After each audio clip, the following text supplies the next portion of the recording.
Hi, Shining. Hi, Christine. Hi, I'm Christine Chang. I'm Shining Love Smile. Welcome to our podcast. Today, we're going to talk about a very important topic that I think people don't talk enough about, and that is friendship, Yes. especially when you become an adult.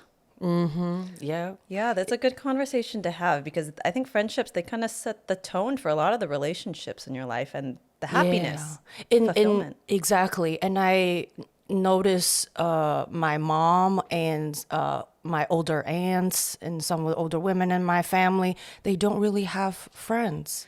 Yeah, it gets harder when you get older. Yeah. My in-laws told me that Pete's parents said, and they're very well-balanced social people. And he said, when you get older, because I said, oh, do you still do New Year's with the friends you used to do? He's like, when you get older, it's harder to keep in touch the way that you used to. Yeah, and then they have like friends they go dinner with and hang out, but I don't think they have like a deep, meaningful friendship. You don't need a whole lot of friends. You just need one or two, that Yes. they'll always be there and you can just show your true self, the good, the bad, the ugly, and they won't judge you. They'll, be on your side and give you good advice. Yes. And yeah, you don't need many friends. No, I don't Just- think there's that much room to have many either. We're talking about like ride or die friends. I feel like you can count those on one hand. As an adult, our time is so limited. I categorize, I know where people fit in my life. I do have my ride or dies. I can count them on one hand. I do think if you're lucky enough in this lifetime to have one true friend, you are very, Very very lucky. lucky. Yeah. And then there's different friends. There's friends that are my work friends, my creative friends, social, different social circles. Yeah. So let's talk about friendships when you're younger compared to when you become an adult, 30s, 40s, because it changes. Exactly. Yeah, in high school, what's that like? It's more, it's social, it's cliques. Clicks. Yeah. I was always a weird kid. Did you have friends? I had friends, but I was just always in my head. And high school, the junior and senior year, I made a friend with, like, she is weirder than me even. So we clicked. So I was lucky towards the end of my school years, I was able to make friends like that. And yeah,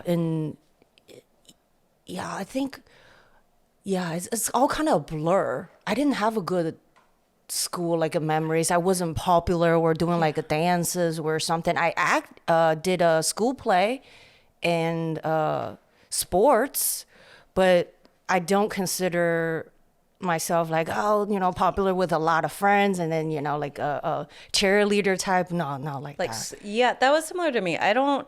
High school, to me, I had no school spirit. Like, I don't look back on those times like, oh, remember in high school?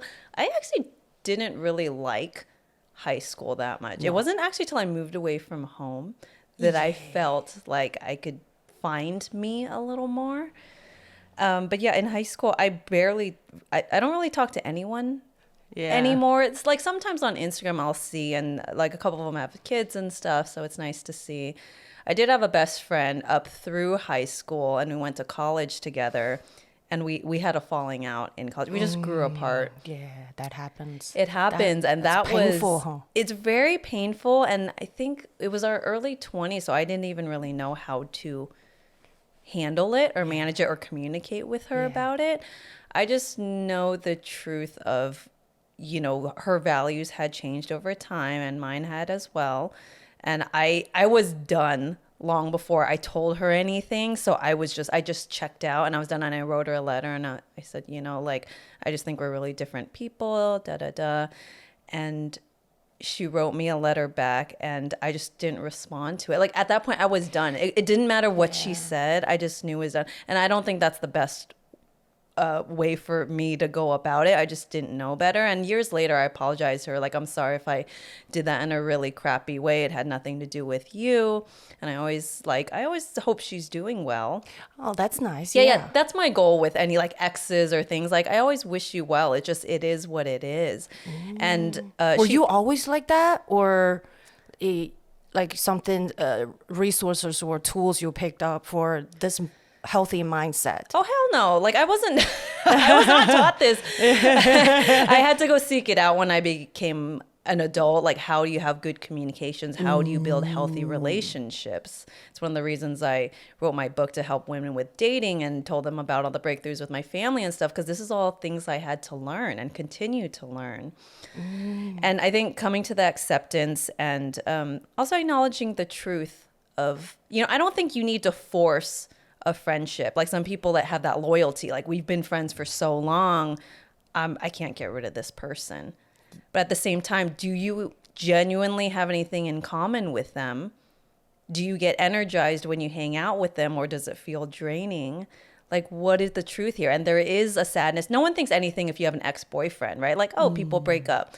But when it's friendship, like, oh, is this wrong of me? Is this wrong of me to leave this friendship? So let's talk about it. Have you had falling out with friends? Oh, yeah. And it's after I started doing the social media thing, and I joked about it. I wrote a bit. It's like, damn, I'm not that famous yet to lose friends. But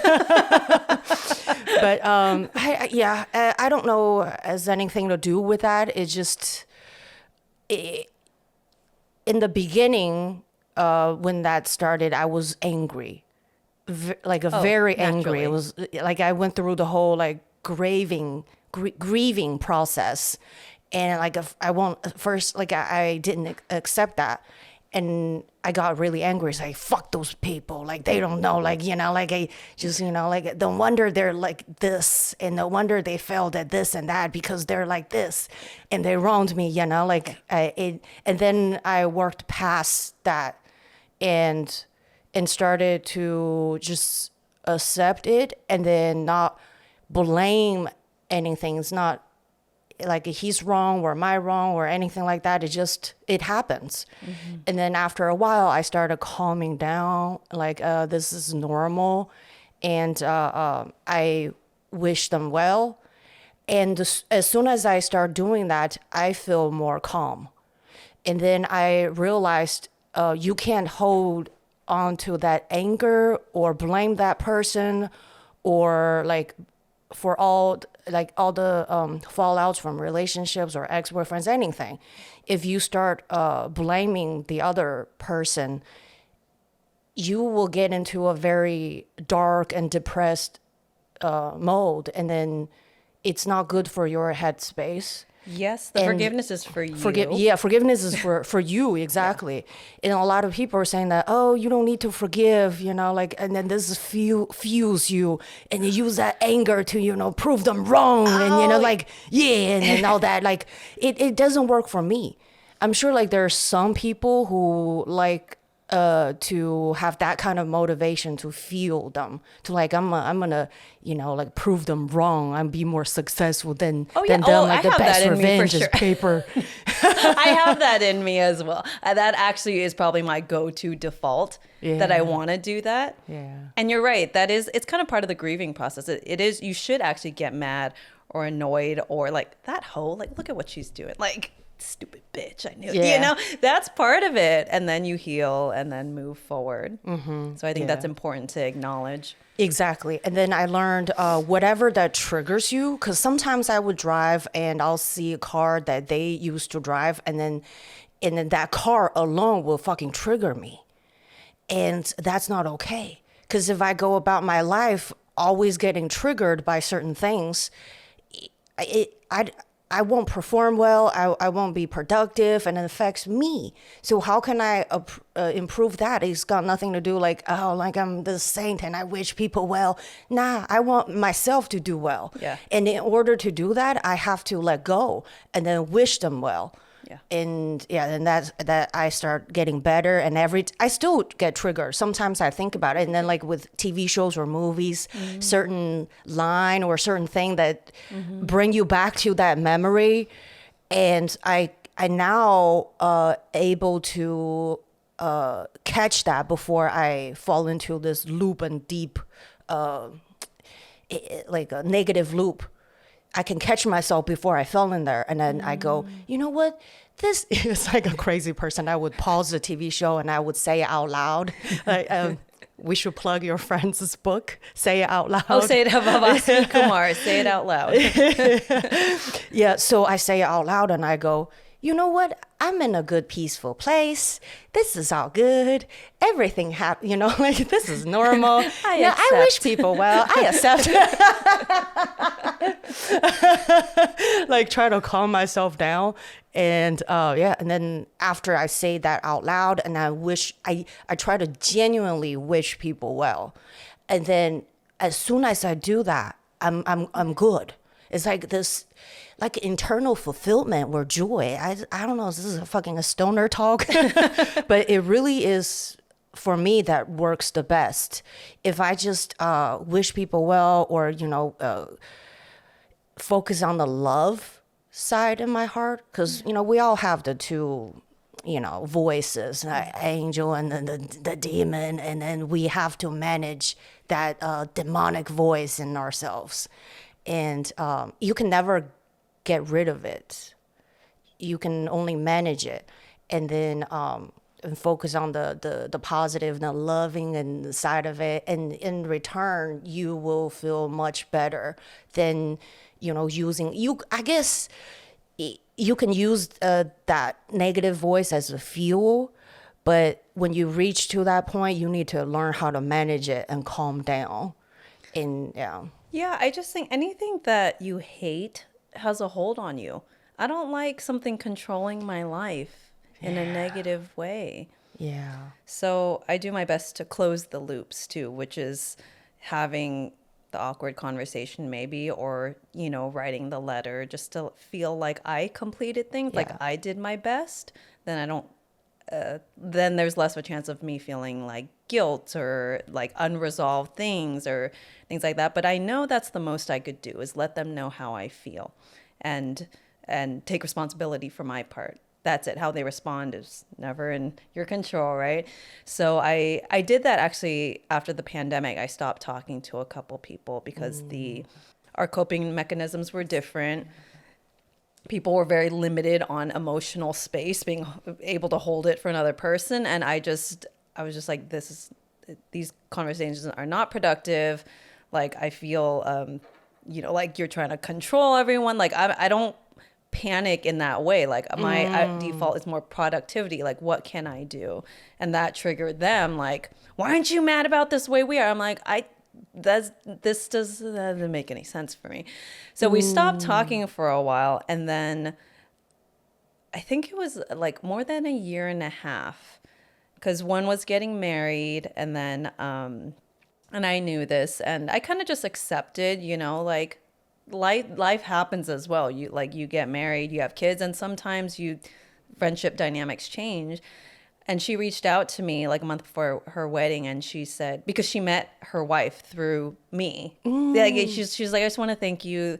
You're the reason like that I met her. She's amazing, and I would love if you could come to our wedding. And I had already had plans to go to my in-laws for Easter, so I couldn't make it. But it made me feel really nice that she made the effort to reach out to me. She made the first move, and after that it inspired me, like, you know what, I should close these loops. So with the other ones, I reached out. I was like, hey, I know we haven't talked in a while, and then they responded really well, like, it's nothing personal, we understand. And also during this time I realized my values had changed. Like I value growth, so I change, and I'm like, I really love people who value growth and who are like career or purpose driven and want to do something in life. Like, this is the direction I'm going.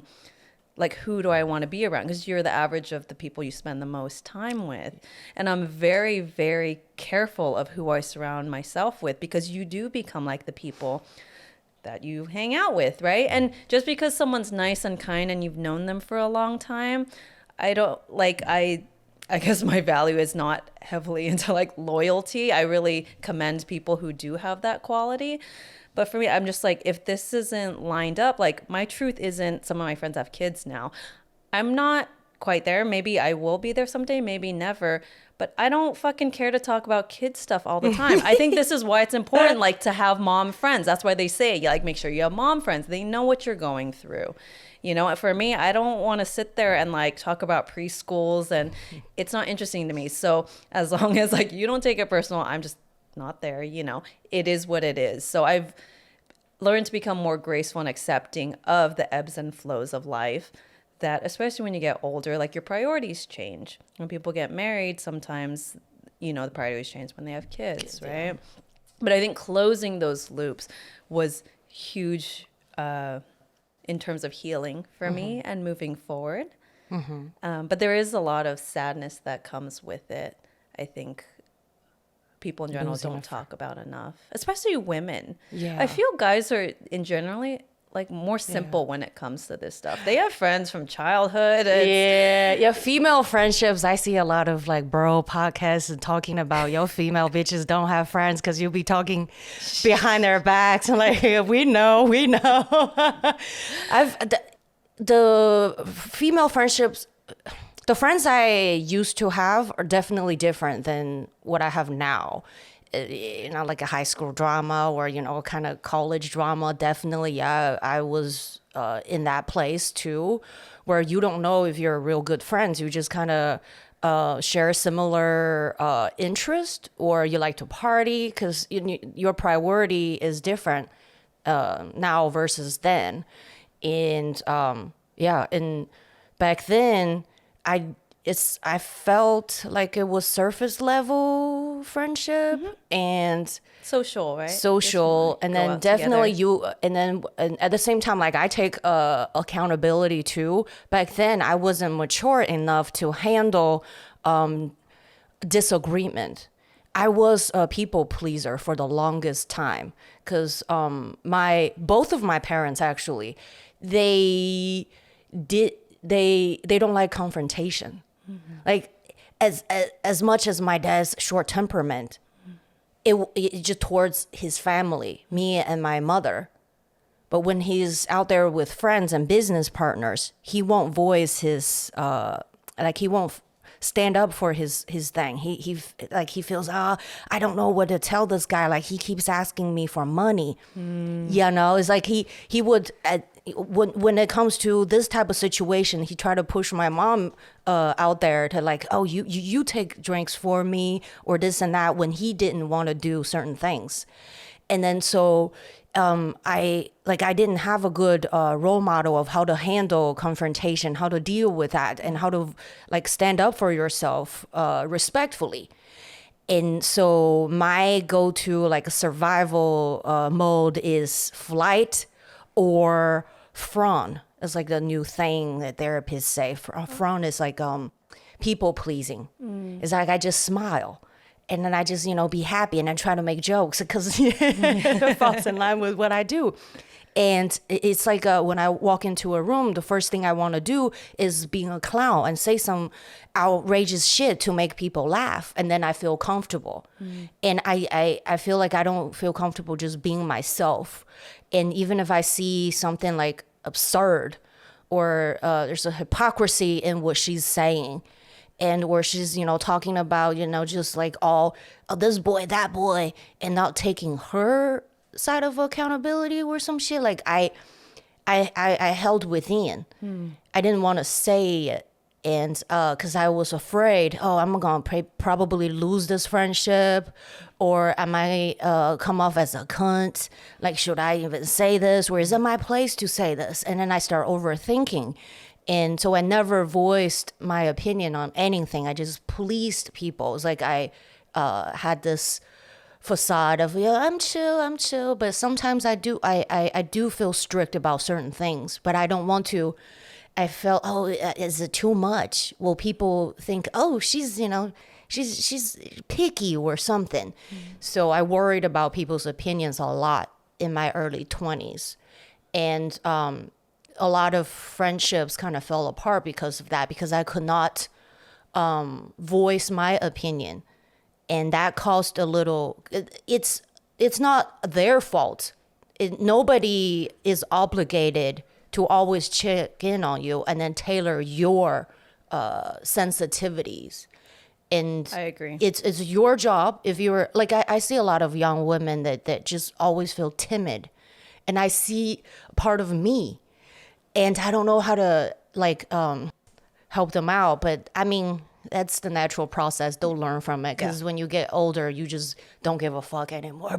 Yes. But as a young woman, you're taught, oh, you need to act certain ways, certain things, and in that it makes you feel timid, as sensitive. Or I went through a period where like I try to analyze text messages, like, is this okay or okay? Like, what's the tone in this? Now looking back, it's fucking neurotic. Yes. Oh my That's a fucking text God. message. How Why am I much- like spending all day trying to analyze what does that mean? It's fine or that's fine. Like, and then I definitely sabotaged a lot of my relationships. We talked about sabotaging like a dating life. With that mentality, you sabotage everything in your life, your friendship, your relationship, your your work, anything. And it's not good to overanalyzing when you can just express yourself. It doesn't matter how the other person perceive it. At least you feel good at the moment that you stay true to yourself and didn't worry about, oh, what other people were thinking about. Yeah, and then so definitely I had to work through that time. And so a lot of friendship fell apart, because I always assume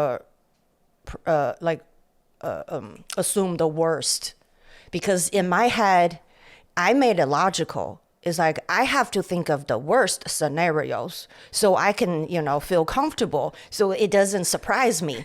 So with that, like I felt it's logical, it's practical. Like why don't anybody just prepare for the worst, But I didn't know until now. Okay, this mentality is unhealthy. Like you're not survival. You're not in a survival mode anymore.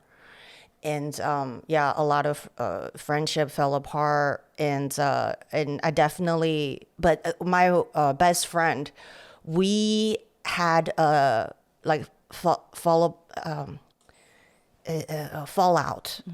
But I'm glad we worked through it, and it felt really nice, because I went through a time where I thought, oh shit, like there's decades of friendship, because I practically grew up with her, and it was really, really sad, and we had a lot of like disagreements, and then I think both of us weren't in a good headspace, and mentally we're just like we're going through some shit, both like in our private lives.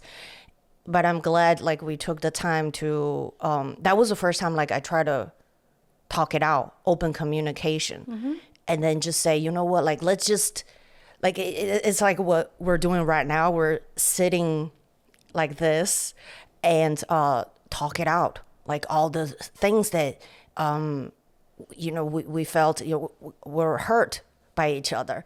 And then after that, we explained, I didn't mean it like that. It was, this and that. Because a lot of the times it's just misunderstanding. Like, I didn't, exact assumptions. Like, we both assumed probably the worst of each other. Like, how come as simple as forwarding a meme and she didn't like it, or like she didn't respond back, or she didn't laugh at this joke or that joke. And then just little ridiculous things adds up, and then you go, she's not my friend anymore. But, we talked it out, and then we said, you know what, let's squash everything that's happened, try our best moving forward from this point on. If you have shit you're not comfortable with, say it. Because she is very confrontational. She can voice her opinion.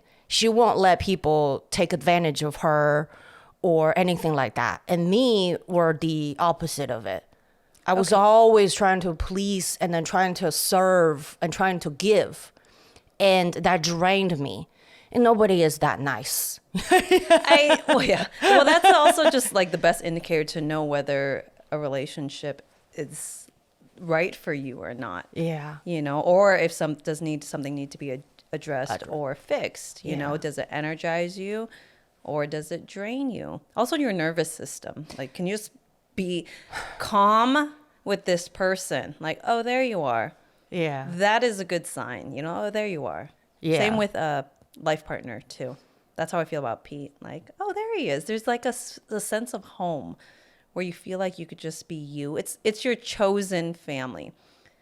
We have our biological family who, maybe they might or they might not have the qualities that you wish you had in a friend. Keep your family unless they're doing something. I don't know your story. So if you're estranged from them, no judgment. But I do encourage, if your family cares about you, they might show it in weird ways or different ways from how you would love, but keep your family, but choose your friends. Yeah. And the ones that you do cherish, keep them close. And like you said, it's usually very few people. Yeah. And the way you know that too is when shit hits the fan. Who are the people who stick around? Do some people, like, if you're a person who has resources and money, because some people, right, like, who's hanging around you? And if you didn't have this money, would the dynamic change? Would these people be as, like, yes men to you? Like, would they always come over to your place? Would they, would they act the same? If the answer is no, then, you need to reevaluate your friends. My closest friends do not give a shit what I do for work.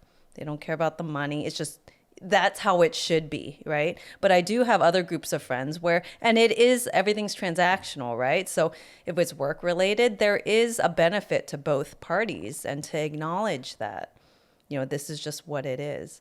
But my closest friends, it's, our core values are the same and we genuinely care about each other for like who we are. Exactly. And when you're in a relaxed and healed place, you don't go about life always in a survival mode and assume the worst of people. Because I did that when I wasn't healed, and perhaps the friends that I thought, they weren't with me, were just being themselves. Like I had to, it's so back then, like in the younger age, you have like cliques and groups, and when say you don't like this person A, but you're friend with B, but you see B talking to A, and you go, fuck that dude, fuck these people, like they're like betraying me. He knows I don't like this guy, and why are they still talking? And then you get upset with it. And I see a lot of younger people doing podcasts and talking about, yeah, fuck those friends. They know I don't like them, and then they go behind my back and then talking to them, and that's betrayal, and that's all that. I'm sure there is some, but you gotta also understand, just because you don't click with that person or something that they said you don't like, you can't control all of your friends not talk to this person. That's childish. I was gonna say it's immature. It's immature. It's very childish. And then, yeah, it's how do you feel if, say, like you're a third party in a neutral state and you see both of your friends kind of fall off, but neither of them is a bad person. It's just maybe their ideology or something don't match, and you feel bad, like, oh, like, should I talk to them just because I'm closer to this person? And what if I talk and then that person finds out, like what's happening? And then I used to feel like that when, especially with girls. Yeah, I maybe like with bros too. I don't know if that happens. Well, what comes to mind is like also like exes. Like if there's a group and they like don't like a couple breaks up, like which almost like I Oh, always I feel like see. I kind of have to choose like who's the dominant friend here now, like who's it's not like almost like you feel like you're choosing sides a little, but I always feel like can I be the same, Just talk be to them at the both. same Yeah, yeah, yeah, I like them both. And Right. yeah, yeah. So yeah, it's kind of weird thing. And yeah, It with could be weird to navigate, but it's just communication. I think if someone couldn't handle something like that then today, it's not mature enough for me. And maybe it just we don't agree, and if it doesn't work for them and they don't want to be friends with me anymore because of that, yeah. it is what it is. Yeah, sometimes I think like bro code or girl code is kind of retired. I mean, the loyalty, I think it comes down to values too. When you were saying that, I thought about a friend. I had a falling out with this woman who was a dominatrix. Yeah, I learned a lot from her. I bet. She has a psychology background and she was just very charming. She knew how to be with people. And over the years, I realized she doesn't have integrity. Like, I don't care what the fuck you do. Dominatrix, some people are like, why you hate? I don't care what you do as long as you're proud of it and you love your life and you live with integrity. I respect that. But I learned over the course of years, because sometimes it takes a while to get to know someone. Yeah. Like, oh, she doesn't have integrity. Like, she would lie about the littlest, stupidest shit, where I'm like, maybe it's not personal, but I don't trust someone who has to lie about little things. Okay. And also what she would say and what she would do would not match. And that is one of the biggest indicators to me of I require that of myself and also the closest people in my life. And I just realized, you know what, this isn't that's not who I want close in my life. So I, talk to her. Yeah, and we don't talk much anymore, but she does talk to some mutual friends. And I did question it a little bit because I know one of these other friends, also his core value is integrity. I'm like, I'm actually surprised that I wasn't trying to tell him not to hang out with her, but I'm like, I'm surprised that you still would hang out with her because she doesn't have integrity and that's one of your core values. And he's like, I'm not as close to her as you. If she comes on my podcast, it's one thing, but it's true. We were really close. So I was like, oh, okay. And I accept it, but I just wanted to acknowledge. I see. Okay. Yeah. Yeah. We can talk about that. The red flags of friendship. Yeah. You mentioned like integrity. Like it's unnecessary to lie about the littlest things. I had a girlfriend who was like that. And I mean, when she was dating, she'll disappear. None of us could get hold of her. I hate that. And she's bros before or hoes before. I can't say I've never done that, but I learned over the years, like, man, don't do that. Yeah, yeah. And because we would plan for, girls trip or, afternoon tea, just our girls just talking shit and all that. And she will say she'll be there and then she won't. And when you ask her, she's like, oh, I'm 15 minutes away. And then the fucking 45 minutes gone past, like the fuck you are. And she won't reply. She's just not accountable.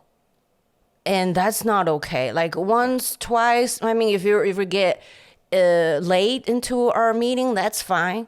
But some people are very sensitive about not being late. Because if you are a friend and you get to know a person more, and you need to know their pet peeves and not step on their boundary. Because I have girlfriends who don't like physical touch as much, so I try to hold back and not, hold her hands or, like ask, yeah, want to go to the bathroom together? Because some girls do, some girls don't. So, and it definitely took me a while to understand, just because she rejects my invitation to go to bathroom together don't mean that, she's not my friend.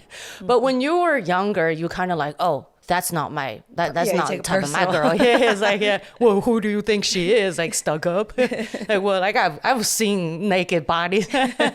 Why can't I see yours? Because I do have female friends who don't like to like go to like Korean sauna together Oh or like yeah, get naked. yeah, everyone's different. Different, because I'm like I like to like I feel the fastest way to bond in female friendships is to get naked together.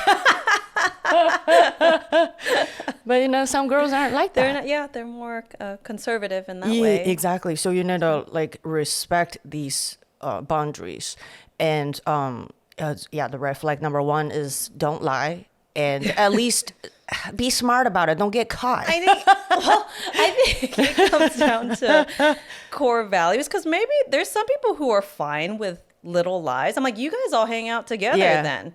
Or they don't want to take responsibility for their lives and they just sit around and bitch all day. Yeah, You go hang out together, and they you. normally do. And that's what they're doing is complaining all day. That's toxic though. I know, but some people love that. They Yeah. love, or it's familiar being in that space and they love it. Some people, they don't want to heal. I'm sure you've experienced, like you try to help them, which I've learned over the years. Unless someone You can't asks help. you, I don't say shit regarding like personal growth or suggestions. When someone's ready for it, they're ready for it.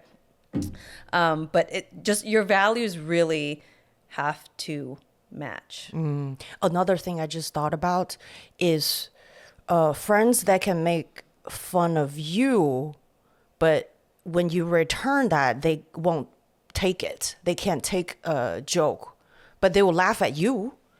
Like because like I'm kind of the clown in all of my friends groups. I would kind of make fun of myself or do some silly shit, make people laugh. But sometimes when I like bounce back, they won't accept. It's a lot of people are like that. It's easier to make fun of other people than laugh at yourself. Now, it took me a while to kind of like accept that, and I have to make a decision if it's okay, is worth my time to hang out with them anymore, or just keep it at surface level with like a whole group of people, like going to lunch. Then that's fine. But in the back of my head, I'm like, oh, that's how I could deduct 50 points from my friendship score, you know? It's like, oh, you make fun of me, but I can't make fun of you. Like, that's hypocritical. I can't deal with that.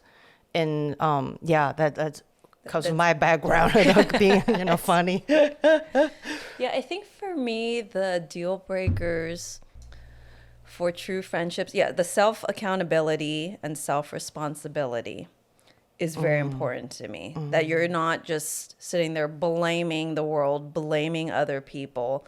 You are in control of your life and how you show up every day. Are we in control of the little things that happen to us? A lot of it, no. But that self responsibility is very important to me. And if someone doesn't have that, I cannot be close friends with them. Yeah.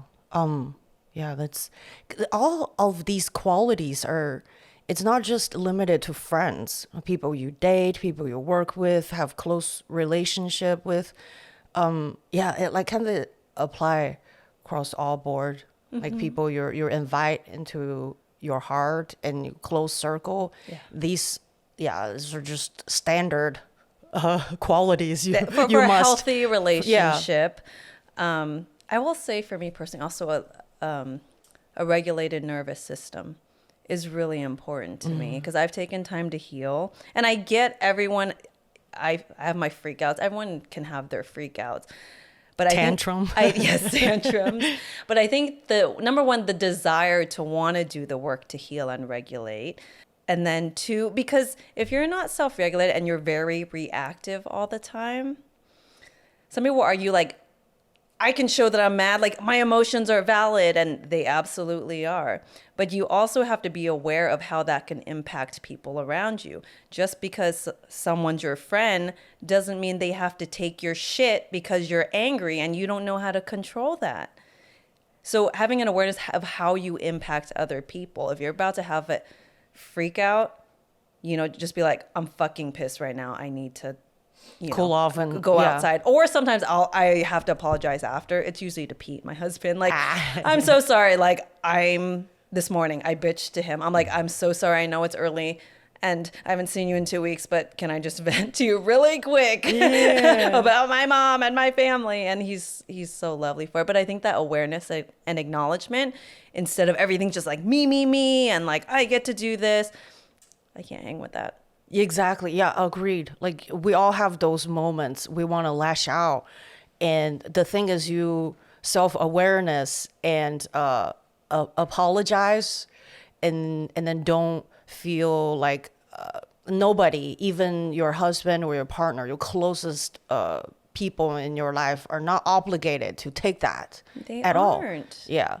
So That's your own shit. Like exactly. I'm responsible for my own shit. Exactly. You are responsible for yours. Because like we talked about like a childhood. So growing up, my father would come home so pissed from like a bad business deal or some shit, and he will lash out on me or my mother, and I couldn't even remember the thing, but I would remember he would in the middle of a dinner. He would just flip the dinner table. Oh shit! Like He's he got really temper. bad anger management, and then when my mother would say like why would you do this, and it's hurtful, and she will cry, she will like lock herself in her room, and I would hide under like in the closet or something, like in my own head is like, oh, like shaking and stuff, and then when he's calmed down, he would say, he would cry too. He would say, oh, but like I just have so much stress and pressure, and it's not easy to be a man doing business and out there, and you're my only family, and this is what you're supposed to do. And so I just modeled after that. I was in the beginning of our relationship, I was very bitchy. With your husband. Yeah, with my husband, because I would like my father, if it was some stress from work or some other bullshit, I would come home and just lash out on him, and he would be my punching bag, and I would say the nastiest shit, and just the littlest thing, like maybe he didn't put stuff back where they belong, and I would just go neurotic. and then but he luckily he didn't take it into his heart, and then he saw that, oh, motherfucker, I'm gonna cry again. Do you need a tissue? Eddie, could you please the paper towel. Yeah. Thank you. Yeah, so and now that I'm like, I didn't see it as a problem. I just, like, back then I thought it was normal behavior. I was like, well, people lash out, like, you are my closest person, obviously you're gonna take it. Yeah, because that was what was modeled for you. Yeah. And then so I would be really nice, and nobody knew, because outside I'm a fucking people pleaser and like good friends and ride or die. And at home, like I was like that to him, and nobody would like kind of believe that. And and then he wouldn't believe either. He was like, what the fuck you talking about? You're not a people pleaser. You always voice your opinion. Like, I don't see no problem when you talk to me when you have That's the real you. You're pretty confrontational. I don't know what you're talking about. And after I went through my healing process, I was like, oh damn, I'm surprised you're still with me. You didn't just walk away. And then he was like, no, like, I don't, like, you're a good person. You're kind person. It's just that it's not you. I just see a little girl who's hurt. And that was the first time I was like vulnerable. And I finally opened myself up to him. Because in the beginning, I was still like, try to hold within. Because I think love means like a tragedy or pain. Love is pain. And I didn't believe in marriage or anything like that. And I just never really kind of respected men in that way. And then when he like said that, and I was like, oh God damn, that's like, like your heart shell just broke. And it's like, okay, I can finally love and be vulnerable and acknowledge that all the pain I've went through. And then, yeah, that was, yeah. Like the whole time I thought I was a cold-hearted bitch. Like, man could get it, hurt me. I hurt men. I never really. Yeah, it's like the moment I knew I was falling for somebody, I bounced as like a next dick.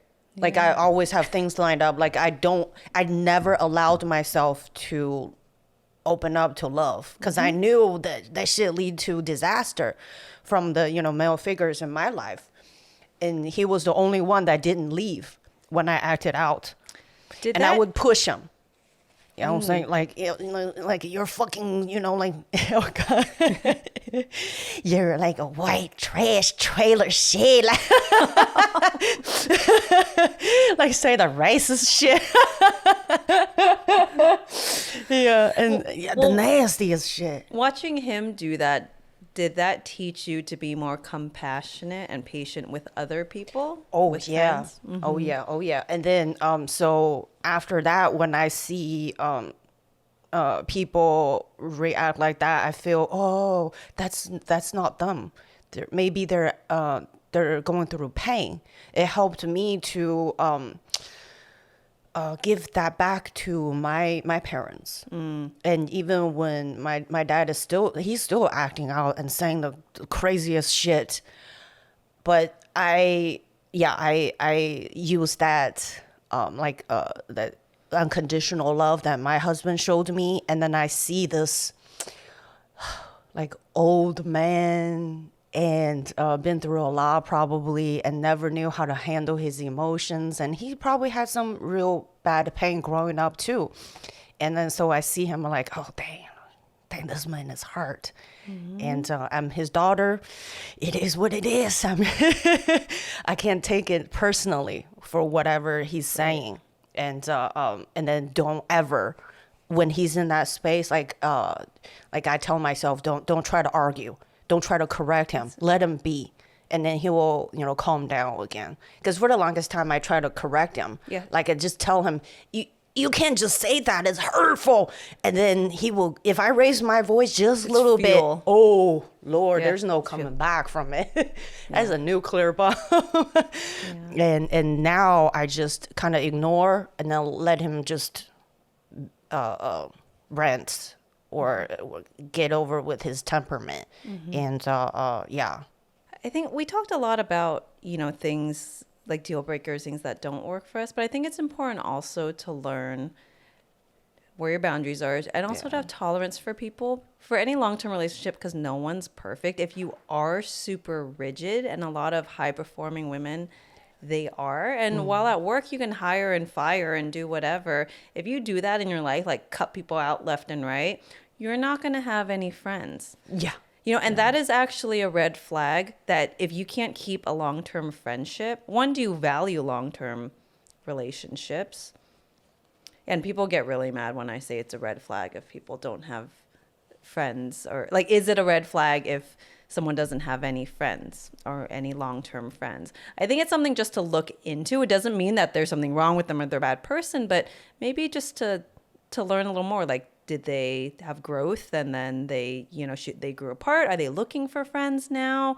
Do they value long-term relationships? Because when you see someone who does have long-term relationships and they're genuine friendships, I think that's a good sign. It shows that they value and they know they have some sort of skill in how to navigate a long-term relationship like that and nurture a relationship like that.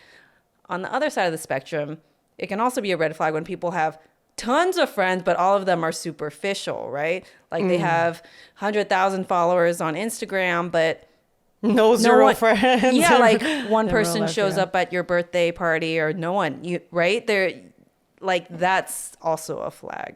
So I think the quality of friendship, and I had to learn I'm still learning the skills of and having tolerance too. Sometimes my close friends, like, of course, they annoy the fuck out of you. You know, it's like the same shit. I'm like, still, you know. But I've learned to give people more grace. Also, that's one of my favorite things about my best friend April is her. She's just so accepting. Like her loyalty over the years, like that's something that I wish I had more of. And it's not that she's a punching bag or anything. Like she doesn't take my shit like that. She will call me out on my shit, but that she's like the 4 a.m. friend. She's like family basically. Like I know if I need something, she'll be there, and vice versa. If she needs shit, like I will be there.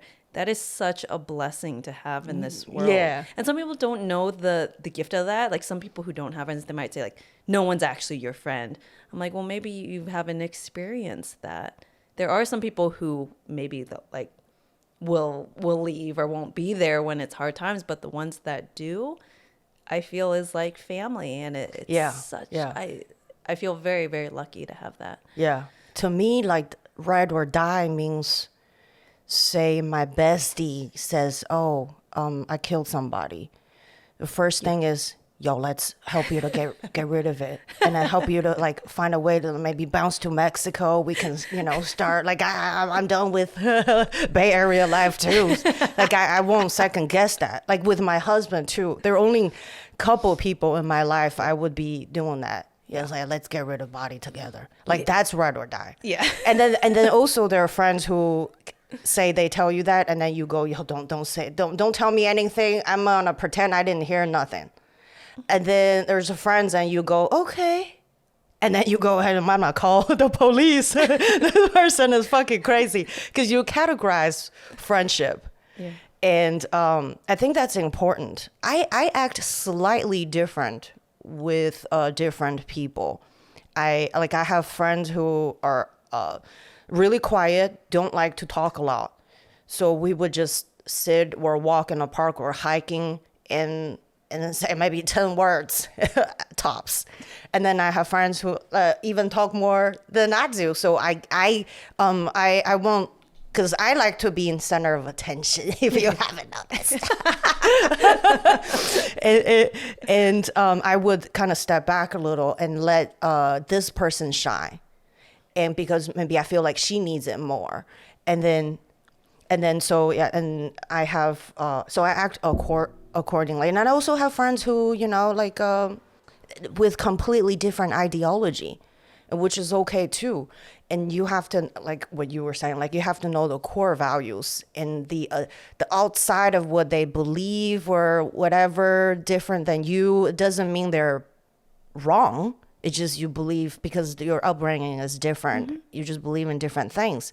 But the core value is, she's always going to be there, mm-hmm. and emotional support, then that's the bottom line. And everything else she does is fine. I don't know, like, I don't care if she's a hoe, she's sucking, 100 different dicks or whatever, or, like she, doing all that different things or drugs and stuff. Like, I don't care about that.